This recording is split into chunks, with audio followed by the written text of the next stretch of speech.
এই লোকটা দরজা খোলা মাত্রই সামনে থাকা লোকটার মুখ থেকে গ্রিনটের পেন খুলে যায় আর সে সেখানেই মারা যায়, কারণ কেউ একজন তার মুখে দড়ি বাঁধে আর লোকটা নক করে চলে যায়। আর এই লোকটা দরজা খোলা মাত্রই দড়িটি ছিঁড়ে যায় আর তার বন্ধুর মুখে থাকা গ্রেনেড পিন খোলা যায় আর ব্লাস্ট হয়ে সে মারা যায়।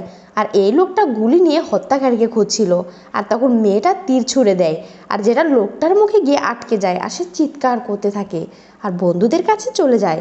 আর একজন তীরটা বের করে এই লোকটা রাগের মাথায় মেয়েটাকে মারতে নিয়ে বাইরে যায় আর মেয়েটাকে গুলি করে, কিন্তু মেয়েটি বেঁচে যায়, সে তার ঘরে চলে যায়।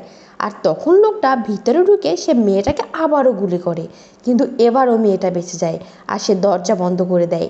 আর লোকটা তার জালে ফেঁসে গেছে। মেয়েটা তার দিকে একটা স্মোক গ্রেনেড ছুঁড়ে মারে আর লোকটা তখন আন্দাজে গুলি করতে থাকে আর ধোয়ার কারণে তার দম বন্ধ হয়ে যাচ্ছিল। সে বাইরে চলে আসে আর তখন মেয়েটা মাস পরে বাইরে আসে আর লোকটাকে মেরে ফেলে।